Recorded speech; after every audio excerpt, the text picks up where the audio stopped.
बिस्मिल्लाहिर्रहमानिर्रहीम। आज हम जिस टॉपिक पे बात करने जा रहे हैं वो ये है कि आज का इंसान तमाम तर कह लें कि वसाइल, तमाम तर सहूलियात होते हुए भी क्या वजह है, परेशान हाल है, या यूं कह लें कि वो लोग जो ज़िंदगी में आगे बढ़ना चाहते हैं वो बढ़ क्यों नहीं पाते। क्या ख्याल है जी, कैसा सवाल है? बिल्कुल ऐसे ही है सर। ओके, तो आज हम इस टॉपिक पे बात करने जा रहे हैं और उम्मीद करता हूं कि आज आपको जो सीखने को मिलेगा वो इंशाअल्लाह ताला बड़ा मज़ेदार भी होगा, इंटरेस्टिंग भी होगा और बड़ा डेप्थ में भी होगा। गो के हमारे ये बेसिक सेशंस हैं, ट्रेनिंग के बेसिक सेशंस हैं, जिसमें हम आपको एक बेसिक अवेयरनेस और साथ में कुछ ऐसा करवा रहे हैं कि जिससे ज़िंदगी फौरी ग्रो करेगी। लेकिन बावजूद हमारे ये बेसिक सेशंस भी ऐसे होंगे कि बहुत से लोगों की ज़िंदगियों को कहीं से कहीं लेके चले जाएंगे इंशाअल्लाह ताला। इंशाअल्लाह।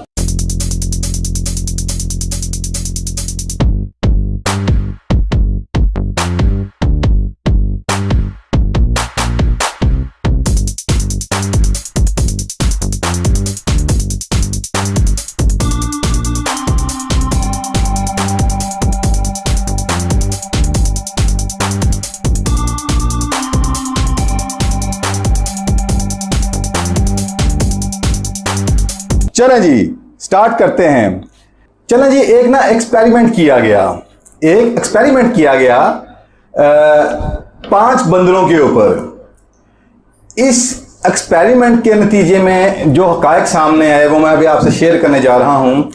मगर जो खूबसूरत बात है ना वो ये है कि हम इंसान जिंदगी में जो कुछ भी करते हैं, जिंदगी में जो कुछ भी करते हैं, वो सब कुछ हमारी जो भी परफॉर्मेंस आती है वो बेस कर रही होती है हमारे बिलीफ्स के ऊपर। बिल्कुल सर। यानी कि हमारे सबकॉन्शियस में, तहतल शऊर में बिलीफ्स होते हैं। सही।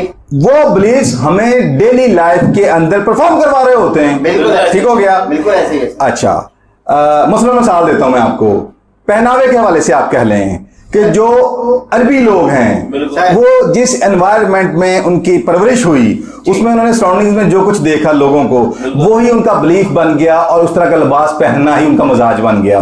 इसी तरह हम वेस्टर्न्स को देखते हैं तो उनका लिबास कुछ और किस्म का है, जिसे के हमारे इस मशरकी मुआशरे में बेहयाई भी कह दिया जाता है। ठीक हो गया? मगर उनसे पूछें क्या ये बेहयाई है, तो उनके बिलीफ सिस्टम के मुताबिक बेहयाई नहीं है। क्लियर हो गया?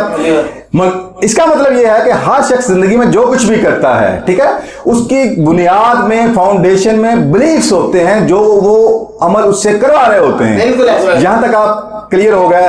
इसका मतलब यह हुआ कि जिंदगी में अगर हमें आगे बढ़ना है, कुछ कमाल करना है, तो हमारे बिलीफ्स जब तक उस शाहकार बाकमाल परफॉर्मेंस के मुताबिक ना हुए तो क्या जिंदगी में परफॉर्मेंस आएगी? जब परफॉर्मेंस नहीं आएगी तो सक्सेस कैसे मिलेगी? बिल्कुल ऐसे। मैं ठीक कह रहा हूं, गलत कह रहा हूं? जज़ाकल्लाह। ओके, जब आपको ये बुनियादी बात समझ आ गई, मैंने अभी से बुनियाद उठाई, बुनियादी बात समझ आ चुकी है, तो अब देखना यह है कि ये हमारे बिलीफ्स बनते कैसे हैं। ठीक हो गया? तो उसके हवाले से एक एक्सपेरिमेंट किया गया। एक्सपेरिमेंट तो बहुत से हुए, आज मैं उनमें से एक आपसे शेयर करने जा रहा हूं। वो 5 बंदरों का है। ठीक है जी? यानी द 5 मंकीज एक्सपेरिमेंट भी उसे कहा जाता है। जो ही आप गूगल पे लिखेंगे वो सामने उसकी डिटेल्स आ जाएंगी। ओके, अच्छा, हुआ कुछ यूं, जो इसमें मजेदार बात है वो कुछ यूं है कि एक पिंजरा लिया गया, उस पिंजरे के अंदर किया गया जो कि बहुत बड़ा और बहुत ऊंचा था। उसके छत में जैसे हम सीलिंग फैन जहां लटकाते हैं वहां पे गुच्छा लटका दिया गया बनानास का, यानी कि उसमें केलों का गुच्छा लटका दिया गया और दरमियान में एक सीढ़ी रख दी गई, जैसा कि आपने पीछे देखा है। ठीक है? एक सीढ़ी रख दी गई। तो अब किया क्या गया, यूं ही उस पिंजरे के अंदर 5 बंदरों को एंटर किया गया। तो आप सब जानते होंगे जो केले हैं वो बंदरों की मरगूब ग़िज़ा हैं। ठीक हो गया? ये बंदरों को बहुत शगफ है केलों के साथ।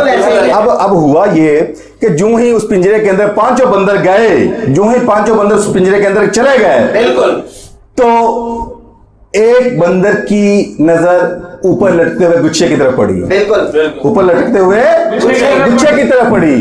जो ही वो गुच्छे की तरफ पड़ती है तो उससे कंट्रोल नहीं होता। तो वो फौरी क्या करता है, वो सीढ़ी पे चढ़ता है, क्योंकि गुच्छा बड़ी हाइट के ऊपर है, ये ऐसे ही है। ताकि जंप मार के वो केले पकड़ सके। ओके, लिहाजा वो जो ही सीढ़ी पे चढ़ता है और हाथ ऊपर केलों की तरफ बढ़ाता है, उसी असना में जो एक्सपेरिमेंटर था वो क्या करता है, गौर से सुनिएगा, वो ठंडा यख फ्रीज्ड वाटर, ठीक है ना, वो उनके ऊपर प्रेशर के साथ 5 बंदरों के ऊपर स्प्रे कर देता है, जिससे कि उन बंदरों को चोट भी लगती है। बिल्कुल। प्लस वो ठंडा यख पानी जो ही उनके ऊपर डलता है तो वो फौरी कांपना शुरू कर देते हैं। बिल्कुल और वो बंदर नीचे आ जाता है। सही। कुछ टाइम के बाद दूसरा बंदर हिम्मत करता है, सही। वो ऊपर चढ़ता है और जो ही वो हाथ बढ़ाता है अपना, तो साथ में क्या है कि फौरी एक्सपेरिमेंटर फिर वही अमल रिपीट करता है, ठंडा पानी प्रेशर के साथ 5 बंदरों के ऊपर स्प्रे कर देता है। तो फिर वही होता है कि वो बंदर तो नीचे आ ही जाता है और अब 5 बंदर ठंड से कांप रहे होते हैं। ठीक हो गया। लेकिन वो उनकी जो चाहत उन्हें फिर टिकने नहीं देती। फिर एक बंदर उठता है, फिर वो तीसरी दफा जाके जो ही हिम्मत करता है एक्सपेरिमेंटर, फिर वही अमल फिर रिपीट कर देता है, ठंडा यक पानी उनके अंदर डाल देता है, उनके ऊपर डाल देता है। तो होता क्या है, तो वो केलों को तो भूल जाते हैं, अपनी चोट प्लस जो शिवरिंग है वो और बढ़ जाती है उनके ऊपर। खैर जी, अब क्या सूरत हाल है कि वो 5 बंदर पिंजरे के अंदर मौजूद हैं, भूख भी मौजूद है, तरसी निगाह से वो केलों को भी देखते हैं, मगर अब हिम्मत नहीं कर रहा कि जाके केला पकड़े। आप बात समझ रहे मेरी? ओके, तो फिर करते क्या है कि अब एक्सपेरिमेंटर क्या करता है, अब 5 बंदर भीगे हुए हैं, गीले हैं ठंडे यक पानी से। क्या है? भीगे गीले। अब वो क्या करता एक्सपेरिमेंटर, उनमें से 5 बंदरों में से एक बंदर को बाहर ले जाता है। अब गौर से सुनिएगा जरा, उनको वो बाहर ले जाता है और बाहर से एक नया बंदर जिसने ऐसा कुछ एक्सपीरियंस नहीं किया उसकी जगह आ जाता है। अब जो ही बंदर, अब गौर से सुनिएगा, जो ही बंदर अंदर आता है तो बंदर की जो एक जिबिल्लत है, एक चाहत है, वो फिर एक्टिवेट होती है। फिर जो ही वो गुच्छे को देखता है, केलों के गुच्छों को, वो फिर से हिम्मत करता है। सही। अब मजेदार बात यह है कि जो ही वो सीढ़ी चढ़ने लगता है, जो ही वो सीढ़ी टॉप पे जाना तो अगली बात है, जो ही वो चढ़ने लगता है वो चारों बंदर पकड़ लेते हैं उस 5वें बंदर को जो नया होता, पकड़ कर उसे मारना शुरू कर देते हैं। तो मैं आपसे ये पूछना चाहता हूं उन्होंने उसे मारा क्यों? क्योंकि उन्हें पता है अगर वो ऊपर जाएगा दोबारा तो फिर पानी दोबारा फिर जबरदस्त बाइक ले क्रैप हो यार, क्यों कि दोबारा ऊपर जाएगा, दोबारा तो फिर उस सजा को फेस करना पड़ेगा, जो कि चोट की शक्ल में भी है प्लस ठंडे पानी की शक्ल में भी है। जबकि अभी वो पहली सजा से फारिग नहीं हुए। ठीक हो गया। और उनको पता है कि ये सजा पहले मिल रही है, वो तो पहली सजा से भी निकले नहीं है, वो जाके फिर से मिले। तो बात क्या है, वो चारों पकड़ते उस 5वें को मारना शुरू कर देते हैं। अब 5वें को पता नहीं मेरे साथ हुआ क्या है। ठीक हो गया। अब उसको नहीं पता मेरे साथ हुआ क्या है। खैर, वो फिर एक्सपेरिमेंटर क्या कहता है, एक और अब इस वक्त जो पिंजरे में 4 गीले बंदर और एक जख्मी बंदर, कुल 5 बंदर मौजूद हैं। ठीक हो गया जी। अब एक्सपेरिमेंटर क्या करता है, उन 4 गीले बंदरों में से एक और निकाल लेता है और उसकी जगह फिर एक नया बंदर आ जाता है। तो अब पिंजरे में 3 गीले बंदर, एक जख्मी बंदर और एक खुशक बंदर। ठीक हो गया। अब फिर उसको भी नहीं पता, उसने भी ये एक्सपीरियंस पहले नहीं किया। वो आकर फिर अपनी जिबिल्लत को, फिर वो जो ही वो देखता है, वो छलांग लगाकर सीढ़ी पर जो ही जाता है, चारों बंदर फिर उसको पकड़ लेते हैं, उसको पकड़ के फिर उसको मारना शुरू कर देते हैं। ठीक हो गया। ठीक हो गया। तो अब क्या हुआ, पिंजरे के अंदर 3 गीले बंदर, 2 जख्मी बंदर। ठीक हो गया। फिर एक्सपेरिमेंटर अब गौर करें, अब पानी दोबारा उनके ऊपर नहीं फेंका गया। नहीं फेंका गया। क्लियर हो गया? क्लियर हो गया। अब एक्सपेरिमेंटर दोबारा फिर तीसरा बंदर को पकड़ता है, उसकी जगह नया बंदर ले आता है। अब पिंजरे के अंदर 2 गीले बंदर, 2 जख्मी बंदर और एक खुशक बंदर। फिर वही बात, वो बंदर अपनी जिबिल्लत के मुताबिक फिर कोशिश करता है बिल्कुल ऐसे ही। उस केले को पकड़ने की। जो ही वो पकड़ना चाहता है, वो चारों बंदर पकड़ते हैं, फिर उसको मारते हैं। नतीजा क्या? अब पिंजरे के अंदर 3 जख्मी बंदर और 2 गीले बंदर।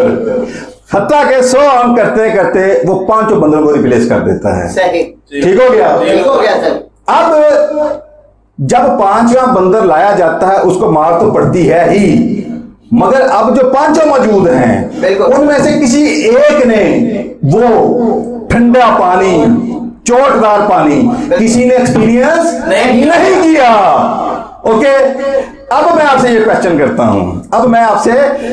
करता हूं कि अब वो 5 बंदरों में से किसी एक ने एक्सपीरियंस नहीं किया, मगर वो सारे एक बात पे मुत्फिक हैं कि हमें से कोई इस लैडर के ऊपर नहीं चढ़ेगा, सीढ़ी के ऊपर नहीं चढ़ेगा, हर चंद के मरगूब गुज़ा उनके सामने है। बिल्कुल। ठीक हो गया? बिल्कुल ऐसे ही है। अब अगर उनसे पूछा जाए कि क्यों नहीं चढ़ रहे, तो उनमें से किसी के पास जवाब नहीं है, मगर हिम्मत भी किसी के पास नहीं है। Am I right? ओके, तो इसका मतलब यह हुआ कि अब वो जो मौजूद हैं, उनके पास इसको ना पकड़ने की असल रीजन मौजूद नहीं, मगर मेंटली वो इस चीज को तस्लीम कर चुके हैं कि अब हम में से कोई भी शख्स इस ऐसे केले के गुच्छे को जो लटक रहा है, इसको पकड़ेगा नहीं पकड़ सकता। नहीं पकड़ सकता और नहीं पकड़ेगा, पकड़ सकने के बावजूद नहीं पकड़ेगा। ठीक हो गया? बिल्कुल ठीक सर। तो होता क्या जिंदगी में हमारे साथ यही कुछ होता है बिल्कुल कि हम जो ही पैदा होते हैं, हम जो ही पैदा होते हैं, तो उस माहौल से जो लोगों का बिहेवियर, जो रहन सहन, जो बिलीफ सिस्टम, जो वैल्यू जो चल रहा होता है, उस बच्चे से रिलेटेड, पैदा होने वाले बच्चे से रिलेटेड वो तमाम तरह चीजें अपने अंदर स्टोर करना शुरू कर देता है, मेमोराइज करना शुरू कर देता है। बिल्कुल ऐसे ही है। कोई भी क्वेश्चन किए बगैर। अब आपको कुरान की वो आयत समझ आएगी जिसमें अल्लाह ताला ने फरमाया था, क्या तुम वही करोगे जो तुम्हारे बाप दादा करते रहे, ये जाने बगैर कि वो गलती पर थे या कि नहीं? बिल्कुल ऐसे। इसका मतलब कुरान की दावत क्या है? गौर और फिक्र करो, तदब्बर करो। बिल्कुल सर। जबकि हमारे मुआशरे में अनफॉर्चुनेटली हमें ऐसी एजुकेशन नहीं दी जाती कि हम जो कर रहे हैं हमें वो क्यों करना है। Am I right? चलें, मैं इसको मजीद आसान कर देता हूं ताकि समझना और आसान हो जाए। सिर्फ ज़हन ही नहीं बल्कि अमली ज़िंदगी में भी बेहतरी लाने के लिए अभी हमारे चैनल को सब्सक्राइब करें और ज़िंदगी बदल देने वाली वीडियोस के नोटिफिकेशंस के लिए अभी बेल आइकन को क्लिक करें।